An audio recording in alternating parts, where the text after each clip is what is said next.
I'd like to begin by acknowledging the traditional custodians of the land on which I live and work, the Yuwut and Whadjuk people of the Noongar Nation.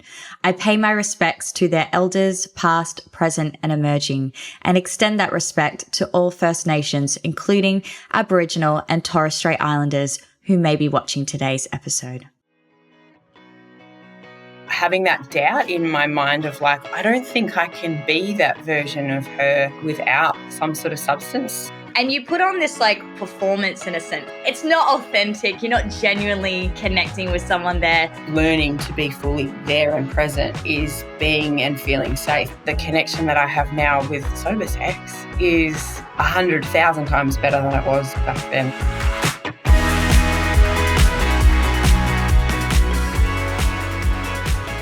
Welcome to Shit Sparked, the podcast that gets real about addiction, mental health, and everything in between.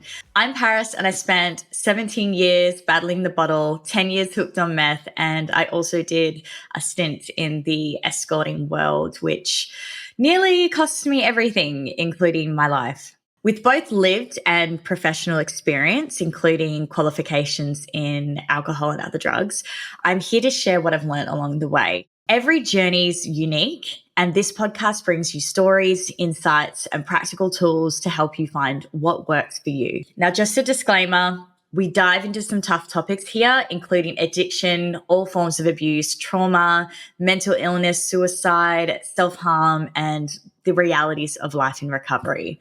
These discussions can be intense, so please take care while listening and just make sure you're in the right headspace too. Don't forget to follow or subscribe to the podcast. Your support actually helps us more than you know, and it's one of the best ways to keep these conversations going. I hope you enjoy the show. And welcome to the show, Phoebe Wilson. Thank you for joining us today. G'day, how are you? Yeah, good, mate, good. And for everyone listening, Phoebe and I actually met back when I was studying my Cert 4 in AOD, which is alcohol and other drugs. And you were my lecturer back then. I was a stand-in lecturer for another one of your lecturers, I believe, who was taking some annual leave. So yeah, and that was a year ago now. It's just so funny how we've come full circle. Yeah, and we planned to do this about a year ago as well, and it's taken us a year, which is pretty typical of me. So but it's been fun. It's been fun. A lot of things have changed for you over the year, but we'll definitely get into that. But I wanted to pretty much just ask straight away, like for those who don't know you, could you introduce yourself and share a bit about, who you are and what you do at A Centered Mind? Yeah, so I guess away from the education part, I run and own my own business, which is A Centered Mind, which is effectively one-on-one counselling, which I do a lot of shadow work with people. I tend to attract a lot of people who are needing help with relationships and dynamics in that space, whether people with partners or they're single.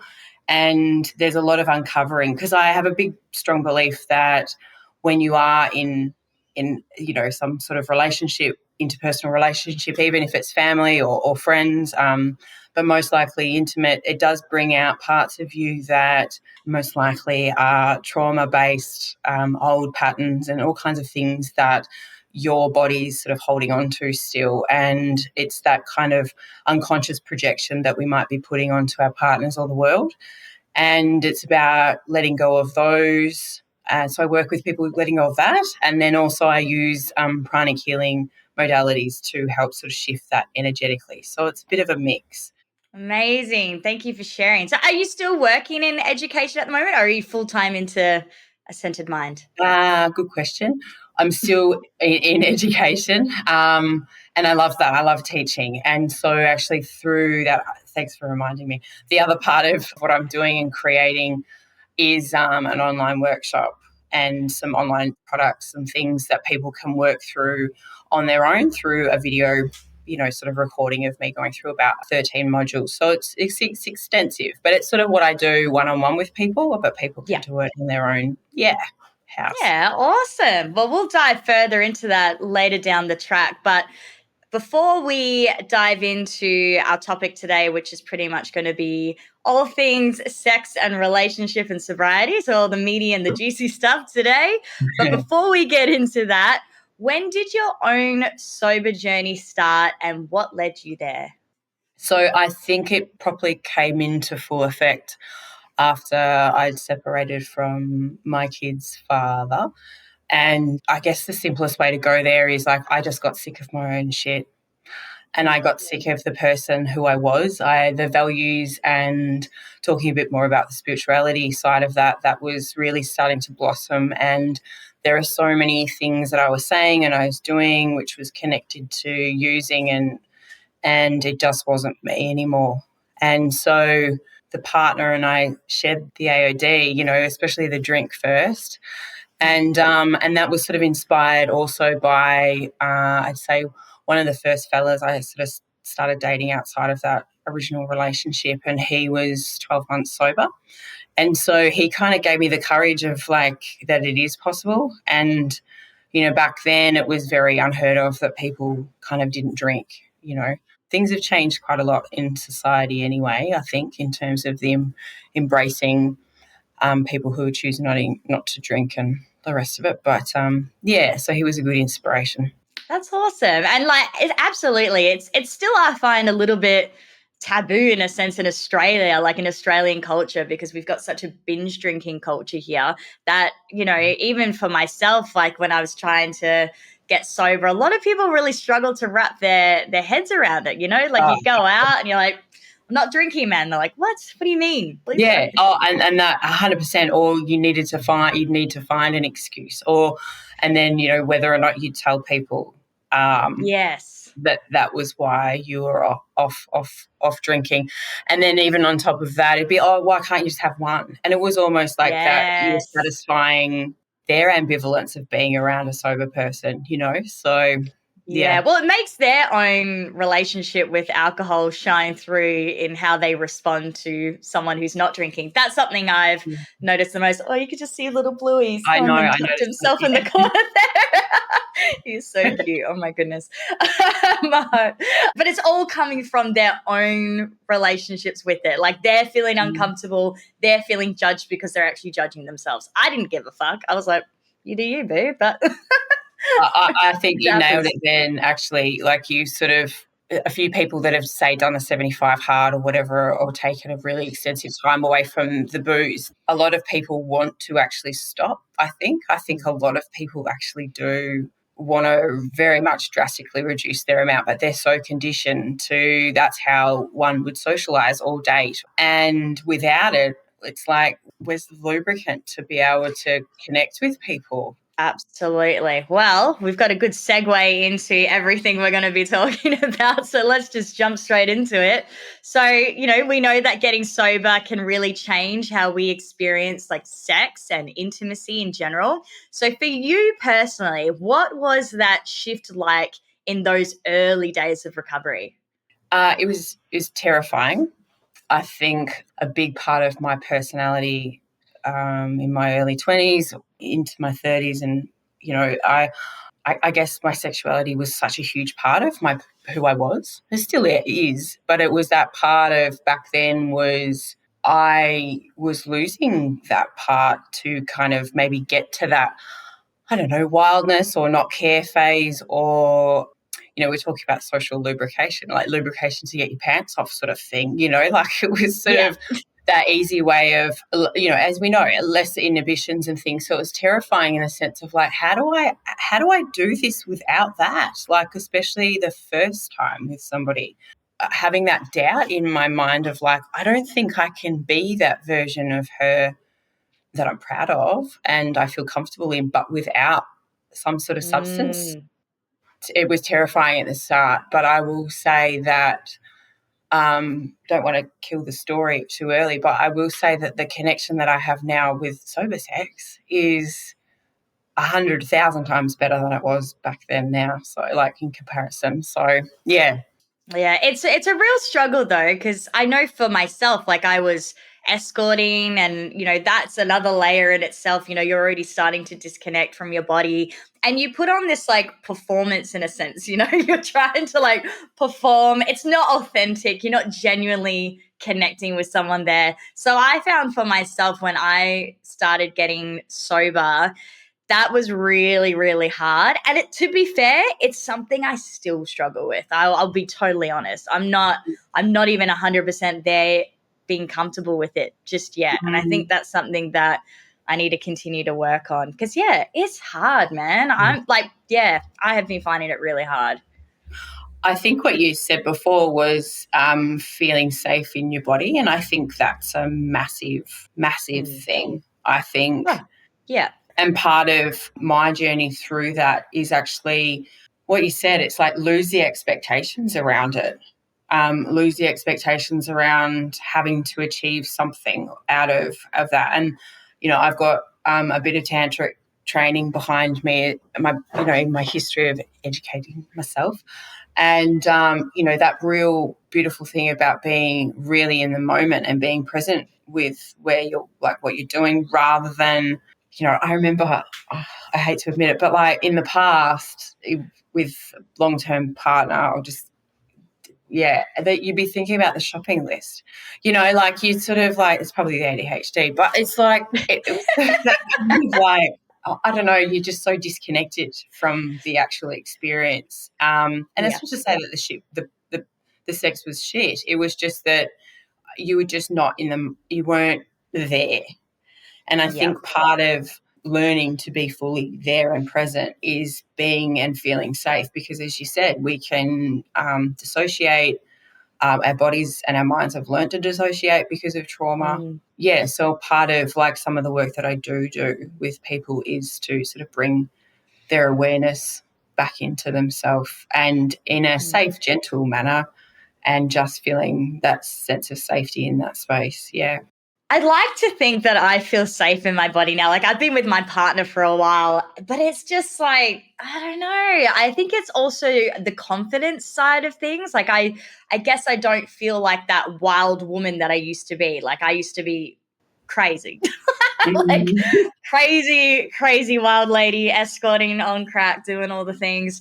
And I don't know. I just kind of, I guess as well because it was a job for me too, that I had identified a little bit of my sexual identity around that. And then coming away from that job, getting sober, it was like, who the fuck am I in the bedroom now? Like, I don't actually know. It was just a weird, like, identity crisis in a sense. Yeah, and I don't want to therapize you while we're having this talk. Go for it. But what comes to mind is like there's a level of, female sexuality as females utilizing it for their own self-empowerment. And so if we put a part of like escorting as empowerment and self-empowerment, when we sometimes look back at that, or when I used to sleep with way too many people, it was like in that moment I was like, well, I'm empowering myself and this is great. And I felt really good inside of myself. But when I go back to that, it's like, no, I was looking outside of myself for validation and I was looking for external things to make me feel whole.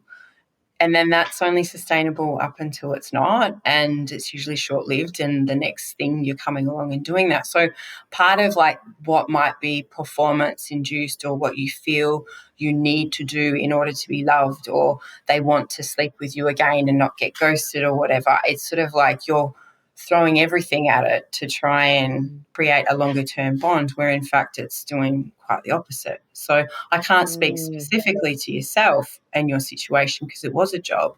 However, I'm sure, like you said before, there's a persona or an image that you're living up to that level of expectation, and in order to do your job, you have to do this.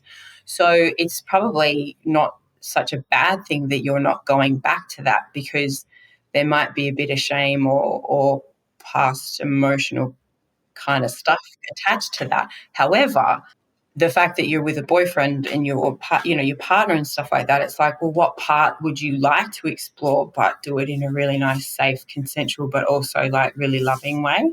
So trying to recreate it, but with a different kind of spice to it.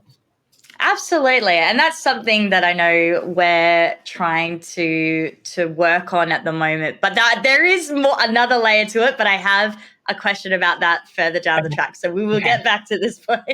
Okay. So let's go to the next one. But okay, we both know people use substances as a social lubricant. We've mentioned this before. So how did you approach like dating and forming new relationships with people without relying on alcohol and drugs? Because that can be fucking terrifying. There's two ways. I tried it and had to sift through. It was a little bit of online dating to begin with, and that was one word: rubbish.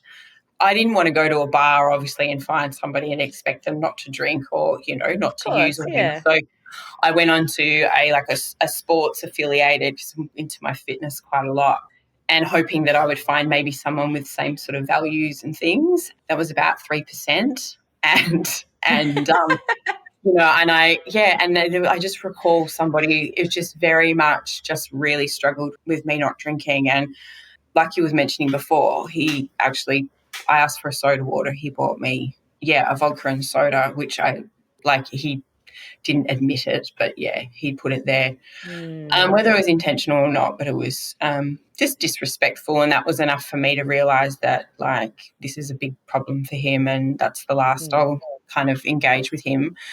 But it was always like, what do you mean you don't drink? It was just constant, and I was just like, I can't be fucked. Why do I need to explain myself to you? So that, in a sense, I guess, shut that down.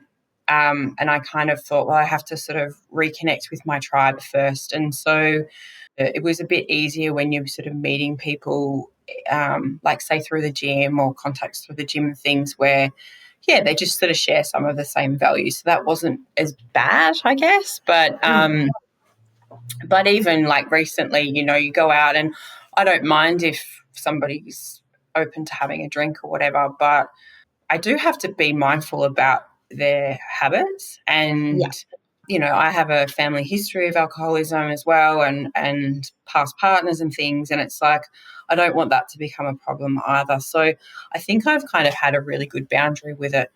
I feel like I want to have that as a really hard boundary for a long-term partner anyway. So and I think that's important to have, because I know one of the biggest things that I noticed for me, and I've heard a lot of other people have gone through similar things, is who you surround yourself when you're in addiction and you're drinking or you're using. Those people tend to fall away when you start to get sober, and then it's like, okay, I've got no friends, because all your friends then were people that were in this place, and you can't be around them for the same reasons that you're talking about. They can be enablers. You got to set those boundaries for yourself. You got to protect your peace.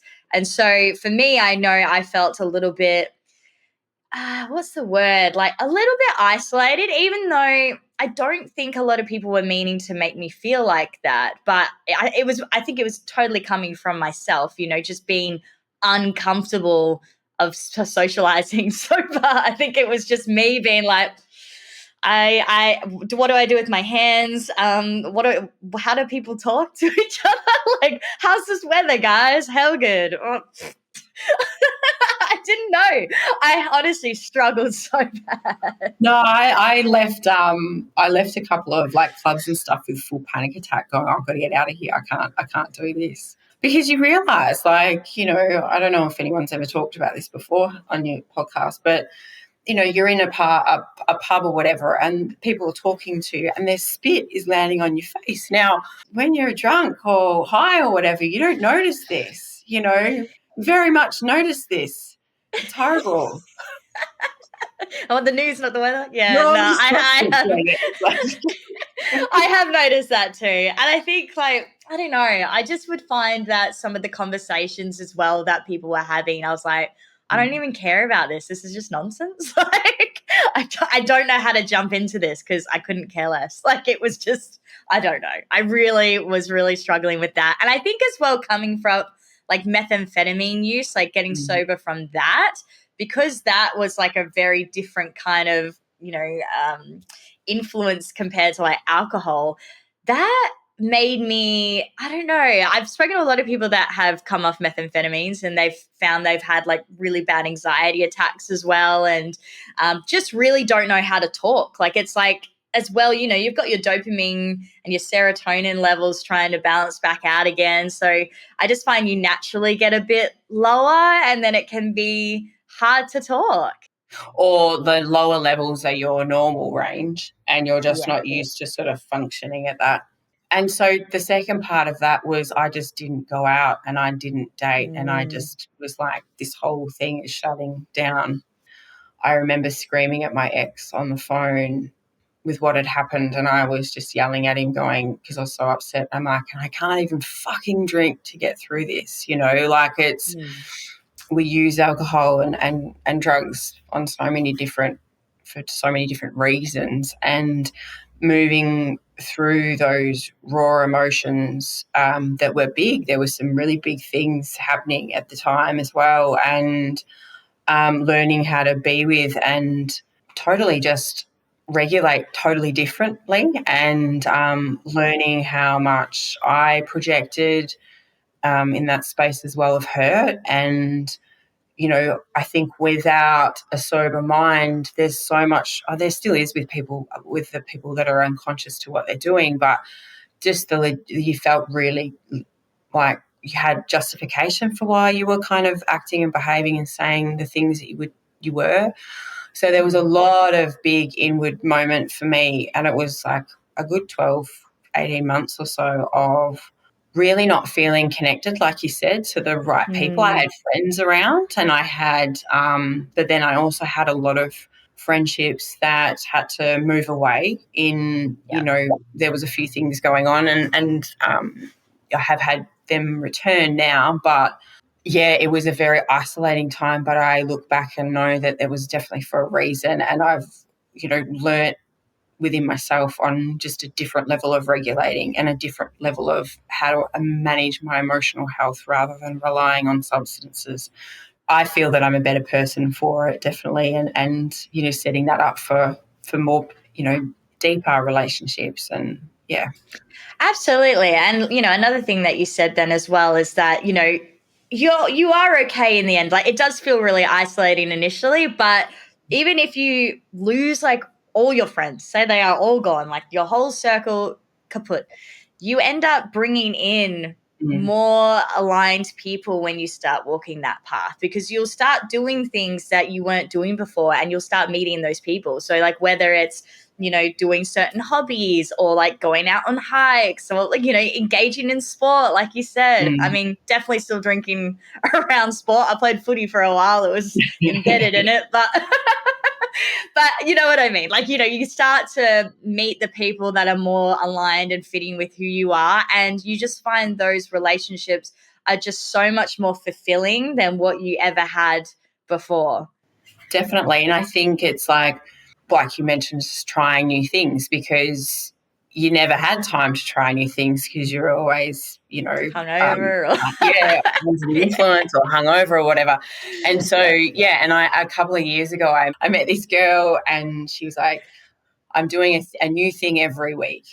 I'm trying that, and I've been doing it for a year. And I'm like, I love that. So I came back to Perth and started doing that. And I just through that alone, like just doing, it didn't have to be really massive, but I went to one of the free breathwork things down at Scarborough Beach and met, Cam Watkins and a whole bunch of people that are amazing and stuff through that, and went on helicopter ride, or like cooking classes, like, dance classes. I've done singing. I'm doing my like lyra aerial stuff now. Like, awesome. How cool. So I kind of like through all that journey as well is like, even though we're talking about sex and relationships and sobriety, it's also the relationship with yourself. And I think, it's I've learned about what actually lights me up. No, I absolutely. And I find it's just, it's a whole other different life. And I know for me, like the more you start to build that relationship with yourself, you start building more authentic and genuine connections around you. I just find it harder and harder to go backwards, because I'm like, my life is just so good now. It's totally different. It's the polar opposite of what it used to be. Like, I'm not existing anymore. I'm actually living, and I'm, really just I'm living such a beautiful life and I'm so grateful for it. So I find the more that we do that, like I love that you met someone who was doing something new every week, because I actually met someone when I was solo traveling. I wonder if it was the same person. Maybe. But I was like, that's so funny. But yeah, I was up north in WA, and I went on this big bus tour that was like a 14-day tour up to like Karajini and back. And yeah, met this absolute ledge who was doing the same thing. And then I actually started like a Facebook group online, and I got some other people like to join it. And then it's like every week we were posting what we were doing. And yeah, like definitely didn't last a year, but it was still a good couple of months of doing new things. And that was honestly such a help, like just trying to find direction and find my way again in life. It was really, really helpful. So actually going back to, I guess, when you're like dating or talking to people about, your sobriety and things like that, and how people can, have funny reactions for all sorts of reasons. When do you think is the right time to tell someone new that you're sober or in recovery, and how do you approach that conversation? I think that depends on maybe you're already kind of knowing what their lifestyle's like already as well, if that makes sense. I find just having conversations now with people around, I don't drink or I don't use anything, is just a really pretty easy conversation now, given, like you were talking about, the change of tribe that comes around and who comes energetically into your sort of circle as opposed to who used to be around it. I find the more that I have to sort of like enforce reasons being of why I'm not are generally those people that like probably to use or drink more a lot. Yeah. So it's not just a easy social drink. So therefore it's kind of like, like I'm like, oh, if I had one, then it might be okay. But I know that in the past for me, like a couple of nights of one turned into a lapse, and it was a big one. And for me personally, it was like the justification of like, oh, well, if I can have one drink here and then it's so-and-so's birthday and I'll have one there, and next minute it just blew out big time to everything that I used to use in one night times 4. So it was sort of, I just sort of explained to them, it's like sometimes one or two is just not even worth it. So, yeah. I mean, in the 5 years that I've been single, I haven't really had long enough relationships, I think, to sort of like really kind of have that deeper level chat. But Yeah. I don't think for me personally, that uncovering part of it, like there's a lot of stories that are locked away. Yeah. But, for the right person, that's not going to bother them anyway. So, yeah. Absolutely. And I think you hit the nail on the head there, because I think it really does come to your relationship with that person. I mean, I've had lessons in the past, it's particularly more around like escorting or things that I did in active addiction, where I used to be really forthcoming. I used to be really honest about where I was at. I'm in recovery now, and this is what my life used to be, and I did this and X and Y and Z. And, a lot of the time, I guess because I was still healing and I wasn't quite there yet, and I was still really struggling with building new relationships and not being totally disassociated to it and looking at it like a job. I ended up having some people use it against me like later on. And then I was like, wow, like that was, now I don't feel like safe to actually, divulge this to people. Like I don't really owe it to anyone. Like I don't need to, explain myself. But I think, if the right person comes along and you know that they're a safe person and there's someone that are within your safe circle and you can trust them, I think that's okay then as well. But I think just go with your instinct and your intuition really, and just how you're feeling about it. Because, at the end of the day, you don't owe anyone jack shit. No. So I see it anyway. And I think, though, that you're right. Like sometimes, like the good old trauma dumping kind of thing is what for me anyway was learnt as way of connecting with people way back when. And now you learn that that's not a really desirable way of getting to know somebody. Yeah, and when I teach the lived experience students as well, I'm talking about sharing their story and safely. There's the rule of how are you going to feel 5 minutes after you've divulged X, Y, and Z, 5 days, 5 months, 5 years, and it's kind of just being mindful about what is the total no-go zones and just being defined boundary with that. I had a client the other day ask me that, and she was just like, well, am I being dishonest if I'm not telling him this? And I said, no, it's just that if he's forcing you to get to know you more on a deeper level, that's a red flag in my mind anyway, because I don't see that that's healthy. And so therefore it's like, it's not that you'll never tell him, it's just on date 3, that's not the best thing you want to be talking about, which you're allowed to.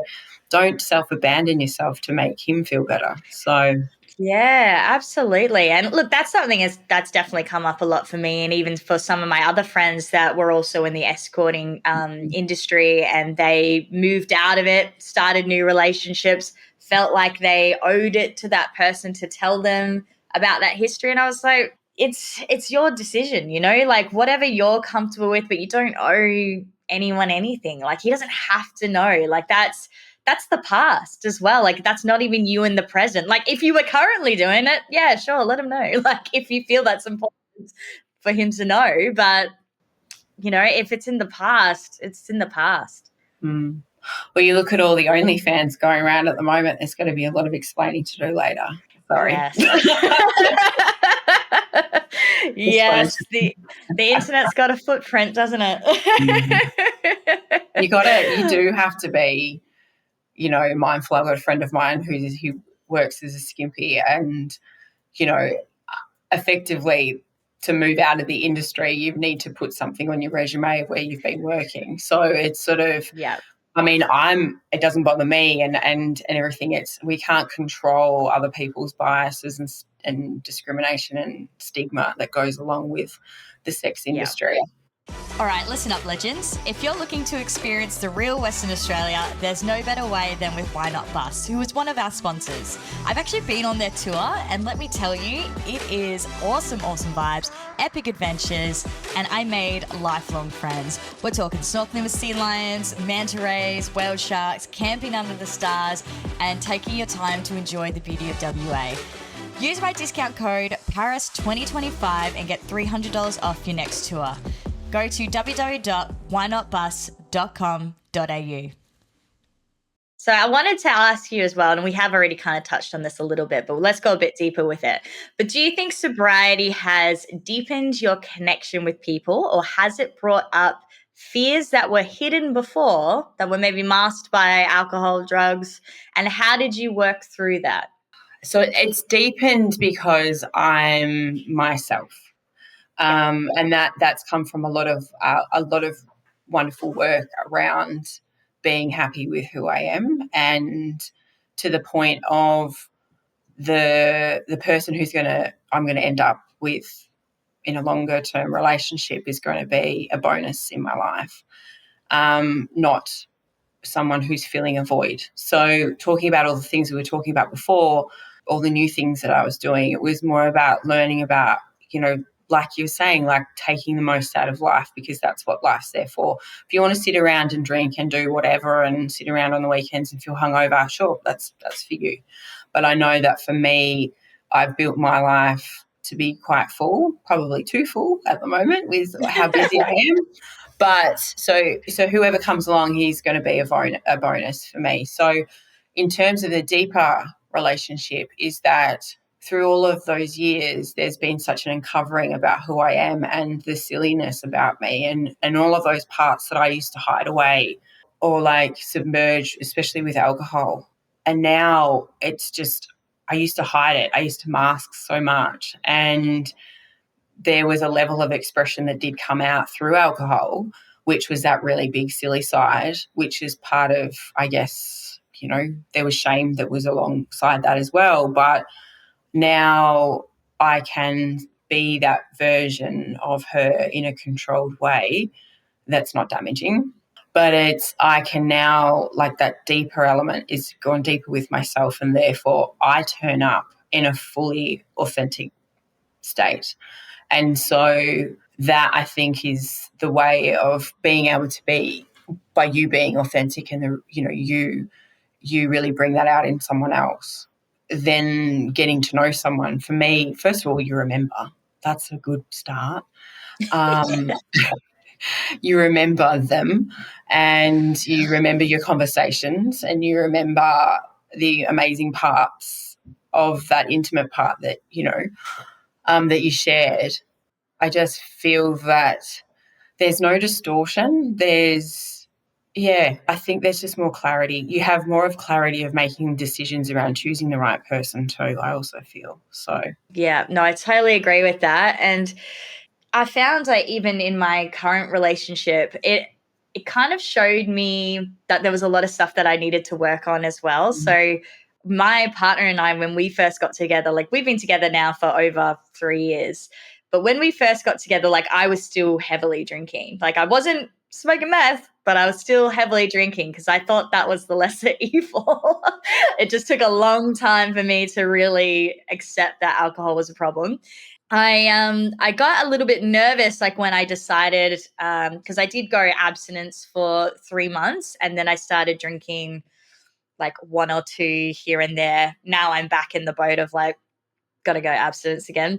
But it's one of those things where I was like, what about our relationship? What is this gonna look like now that I'm not drinking? Because our foundation was really built on that. Like all our 100%. socializing, all the deep conversations we had, the sex, like it was all like rooted in alcohol. And so I was a little bit fearful. I was like, God, this could really change things.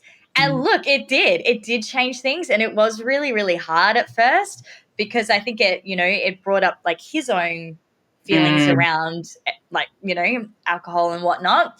But then after we kind of got through it, it was like a little bit of a rough patch where I was dealing with a lot of anxiety, trying to still be with someone who did drink and then just trying to find my own path with it.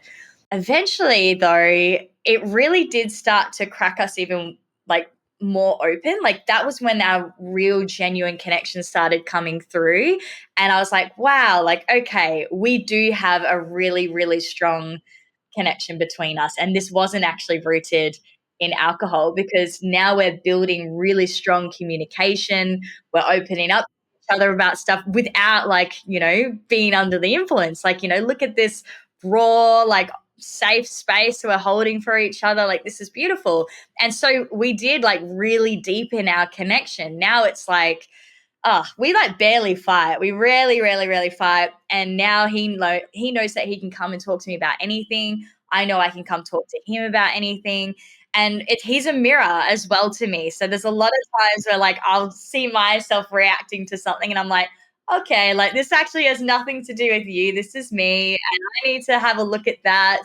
Okay. Like, and then I'll tell him that. I'm like, I'm sorry, this is so not you. Like this is all me right now. And I think I need to work on that a little bit more. But yeah, and even with my family, like my connections with my family just became so much stronger. I mean, they obviously had seen me go through hell with them, and to see on the other side was, yeah, wild for them. And they constantly tell me like how proud they are of me. And so having those connections even heal as well. Yeah. Friendships heal over time after burning a lot of bridges.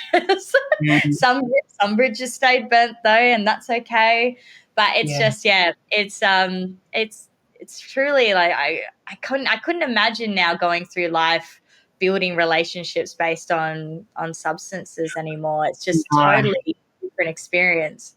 I agree.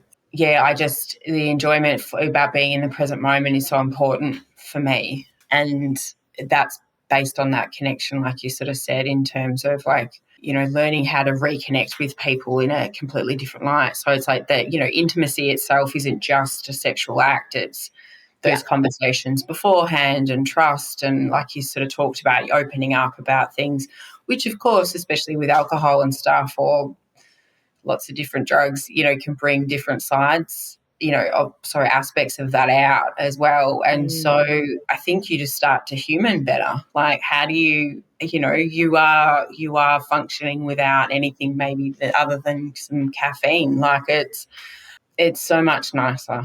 Same thing, just quickly, I wanted to mention that my sister and my family live in Victoria, and they saw me as like the old version of me, or especially my sister.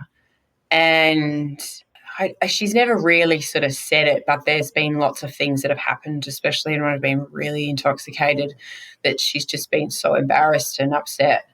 And being sober has strengthened our relationship like nothing else. And that's just meant the world to me. And it took a while for her to actually see the change. And she'd never really, I should probably hate me to say this, but like I never really felt that she was really proud of, like, I was like an overachiever in a lot of things. And yeah, now like she sees for what I'm doing, and especially a lot of the one-on-one work and a lot of help and stuff that I've provided for some of her extended family and everything. And she's just like, you're just doing great things, Phoebes. And so knowing that, I would have gotten probably sober a lot earlier, but yeah.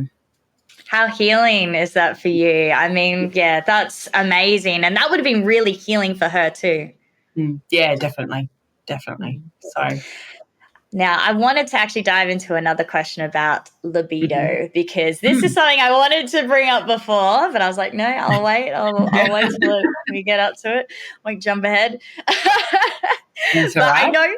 I know from my own journey, libido can go all over the place in recovery. So for me, it was like, it still is like in the fucking gutter. I barely have a libido now. I don't know as well if that's my antidepressants too, but it's also been from not drinking. Some people don't have the opposite reaction. Sometimes they, have a really high libido afterwards. I would love to meet those people. But what is your advice for managing those shifts? Like, I mean, I do really struggle with that. So I would love to get some advice on that. Yeah. So for me, it definitely dropped it, that's for sure. I'm going to go with sort of like some neurobiology where there's certain pathways that will light up, maybe connected to when you're using and drinking and whatnot, which were easy to be accessible. That's personally, I think, for me, and the opportunity probably, and being like single and sort of like not going out and chasing it and stuff and being around it. I was also kind of unpacking a lot of that sexual part of me, what was also contributing to a bit of a dopamine rush, chasing that dirty dopamine, and probably putting myself into situations that were kind of a bit risky. That was more of the thing that it increased the flourish of my sex drive, if that makes sense. So it was like that chasing of that, yeah.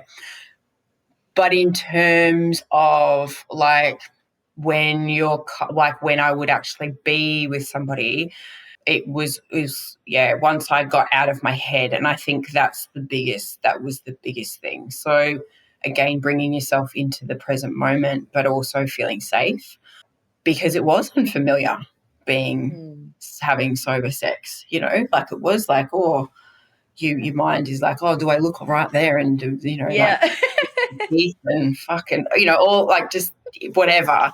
All the insecurities come flooding in. Yeah. But yeah, I think just listening to you, so I'm not on a personal, that's why I'm kind of holding back a little bit. Go ham.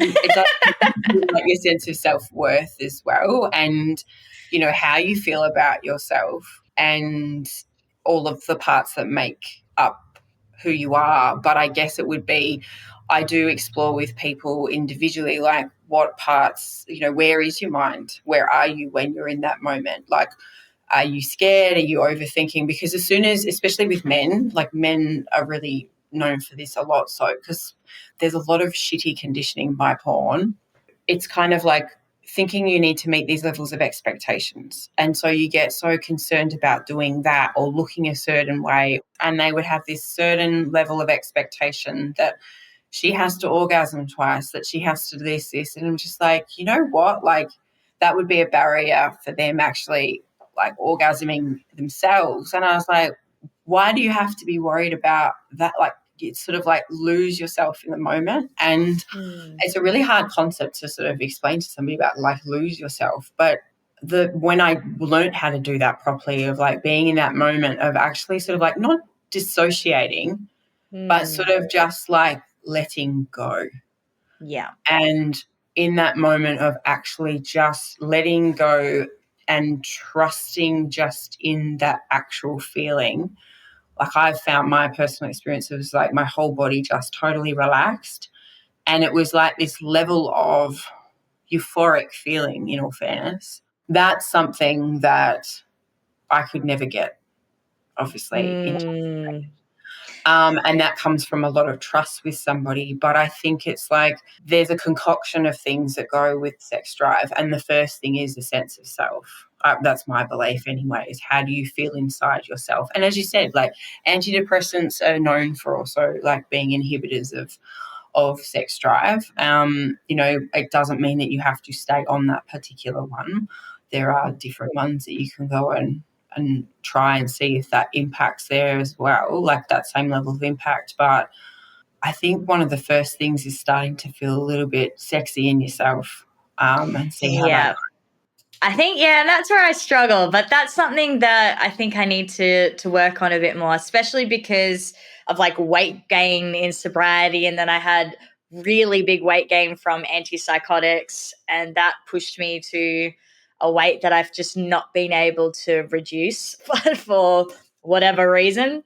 And so that's been really hard, is to feel sexy when I was like, oh my gosh, I'm like 30 kilos more than what I used to be. So it was a big shift.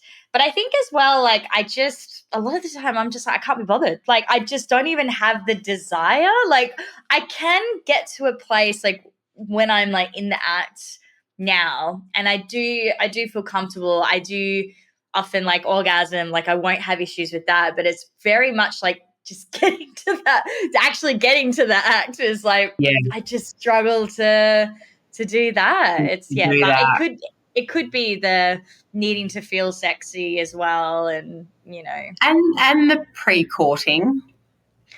That sounded weird. I just made up a new word. Very formal. I liked it. Impressed. I think people would understand what I'm talking about. As we said, like, the concoction that drives a female sex drive is more than just you feeling like it, love, like awesome, like it's And before I get all the eye rolls from the fellas listening, it's kind of like I'm not wanting a bed of roses. I'm like, it's just sort of like, I think sometimes thoughtfulness or just being considerate, and they should just be normal human things that your partner's sort of doing, hopefully, that go a long way. And I think we underestimate some of those things of just, Yeah. All right. Well, I've got a lot to think about then when I go away from this. Maybe I'll need to buy some new lingerie. Well, as the image that I was getting, I was like full blown getting this, cat suit thing. Cat suit. Joking. Get the ball, like the gag. Well, that's a bit of my history. So yeah. Love it. I love it. Stuff. Yeah. Why not? Yeah. Right, I'll pop down to the adult store later on and see what they got. Okay. So the next question I have is, have you or your clients ever experienced grief around sex in sobriety? So like mourning the loss of wild, uninhibited experiences tied to using, and how can people honor that grief while still moving forward into healthier sexual expression?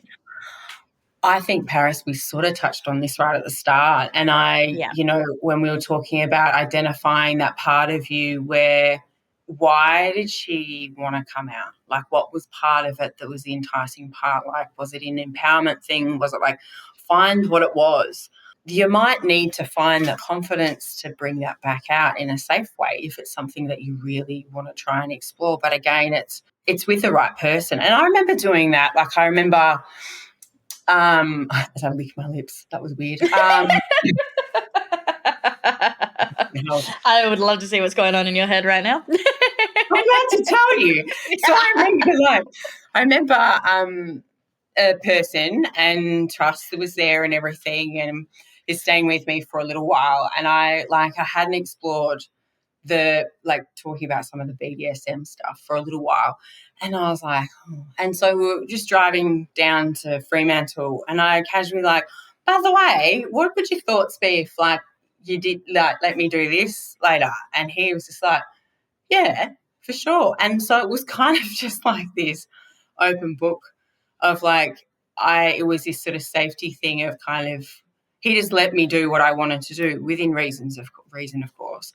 But It was sort of part of what excites me is understanding and what knowing other people's kinks are or what they're into. So that would always kind of I really like to get to know people at their core level, obviously, because just listen to me. But part of that is then sort of what excites me is being able to bring that out in somebody else.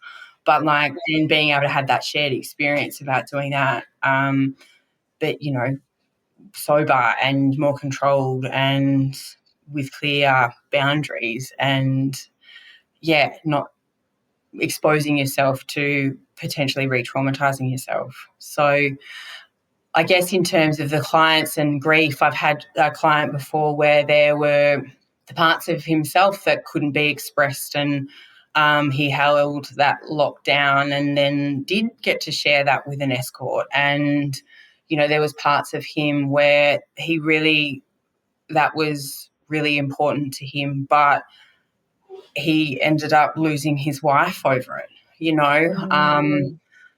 but there was parts of him that he wanted to uncover, but he couldn't in that relationship either. Repressing sexual energy is hard, but also and bringing it back out, though, it's about having the feeling of safety in yourself, but I would say probably going at a slower pace and just having those conversations with people to sort of see where it goes. Yeah. Yeah, and having that safe person to explore it with. Yeah, I mean, look, if you feel inclined to doing it with someone that you sort of don't know as lot, but you've got the confidence and you feel safe enough to do it, go for it. I mean, my question to you, Paris, is sort of is there, you don't have to say this online, of course, but it's is there any part of that old version that you would be like, oh, I wonder what that would be like again, and if I still got that, I've thought about that a lot. Yeah, well, there you go. And then, but I just want to say, though, but I will say part of that stuff that was in my era of drinking and stuff, I've gone to go and try and reconnect that with a different people, and it was just not the same either. You kind of maybe the exciting part is to explore that, to kind of go, nah, it was just the drugs. Or it's actually, that's kind of hot, and I'm really, really wanting to explore that. So yeah, because I guess, you don't really know unless you try it sober. Is it going to be the same experience? I didn't even think of it like that. Yeah. Yes, of course. Yeah, so when I asked old mate, I was like, do you mind if I tie you up? He was like, no, it's fine. It was this still really gets me. I love that. That's so good, though. But no, you're actually giving me a lot to think about and a lot to talk to my partner about. It's good. Hopefully it has for everybody else listening as well. I'll start making a list later. Yeah. So tell us a little bit more about A Centered Mind and, what led you to start it? What lights you up most about coaching people through relationships and life transitions?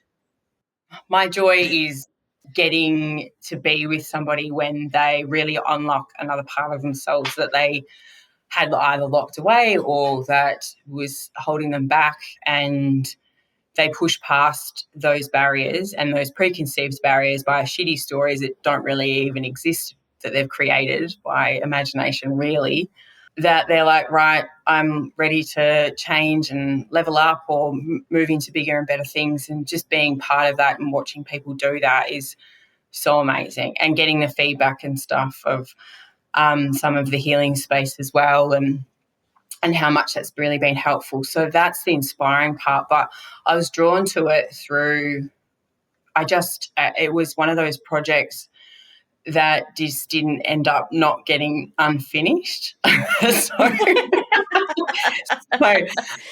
it was kind of a bit of spiritual guidance as well, of coming through of like, no, this is the time to actually do this, and just start at a pace where is manageable, of working effectively full-time hours, half lifetime single parenting and juggling this business and stuff. But that's why I'm trying to make ways of me being more accessible through this course, because time is the biggest barrier for now anyway. Yeah, so I really just love what I do. It really just sparks joy. Oh, that's good. And when did you start it? Like, what year was it founded? Well, it was one of my first solo trips back to Bali, where I got some downloads while I was there after. Yeah. And so I started with the creating of the imagery. So the imagery is actually a Carla Baker design, but I gave her all of my drawings that I woke up in the middle of the night with. And wow, I love that. So she created that. So I'll say it started there, which was a few years, like 3 years ago or so. Yeah. Yeah, nice. Cool. Yeah. All right. Well, I was just about to ask as well, like, you describe on your website your approach is blending science with spirituality. So what does that actually look like in your coaching practice, and how do you see those two working together to support your clients? Yeah, good question. Yeah, so I do talk a lot about neurobiology as the science part of how our brains are wired. And so if the person that I'm sitting with generally takes to sort of more of a medical model, or they want like an evidence-based approach, I will sort of talk to them about that and how and why their brain is operating the way it is, and break those sort of themes and patterns down, or work through, I guess, change behaviour through that way. I always do ask if they're open to exploring the other parts of the spiritual part. And so through, I guess, esoteric stuff, hermeticism, like as above, so below type stuff, I kind of like connect it together so that they can see that they both work really, they effectively are saying and teaching you the same thing, but through a different lens. And so people, you like Bashar, for example, if anyone's familiar with Bashar, you can find a lot of his channeled stuff online on YouTube and things. And, even Abraham Hicks is another collective conscious state and stuff. So it's quite around, but I don't think people really understand some of the depth of it, is how it does relate to us so deeply. So that's, I guess it's just learning about yourself and different levels of truth about yourself, but you learn it at different, deeper levels by exploring it through these two ways. So, yeah.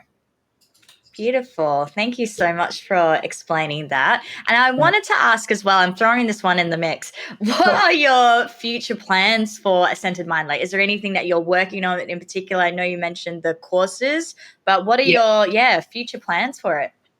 Future plans are that I'm doing some recording as well. I think I might just flick some free meditations and stuff. So if you like the sound of my voice, please access those on I'll try and put a link up on my Instagram that you can access through there. But I'm thinking at the moment, where there is talk of a podcast with another coach, at the moment we're trying to nut that out. We've put down some episodes, just trying to make sure we get that right. And then I'm really just trusting where I need to be is going to present itself very soon. So, yeah. Love it. Awesome. And so for those listening who might be interested in engaging in your coaching services, where can they best find you? Probably on Instagram. I'm sure you'll have the handle put somewhere. I do have my website that you can access as well. They're the two best ways. I can do online and I can also do in person. So that's the first, I guess that's the best way. So perfect. And are you, because you're based in Perth, are you like north of the River Perth or south of the river? North. North. Okay. Yeah. Cool. Alrighty. All right. So lastly, to wrap it up, we're almost at the end here now. Yeah. If someone listening is newly sober and feeling overwhelmed by sex, dating, or intimacy, what's one thing they could do today to start feeling more centered and safe in themselves? Love that. I was going to say really loud, meditate or just sit in the moment. So it's about, meditation or tantric practice tantric doesn't have to be sexual. It's just being in the moment and feeling the sensations. So get acquainted with yourself. So in the shower, get under the shower and just be in that moment of feeling the water on your body. Where does that feel? How does it feel? How is it? What's the temperature? How are you responding to it? Do you have any emotions that come with that? You know what I mean? Take your time and just really feeling into those sensations into your body, so you start to become really sort of feeling safe. Yeah. I love that. That's great advice. Well, thank you so much for coming on the show today, Phoebe. It's been an honor having you. Yeah. Here in the making is what it has been. No, I really appreciate it. And, you were a wonderful lecturer as well. So thank you for coming on. And I'm looking forward to speaking with you more soon. Yeah, definitely. Me too. Thanks very much for having me.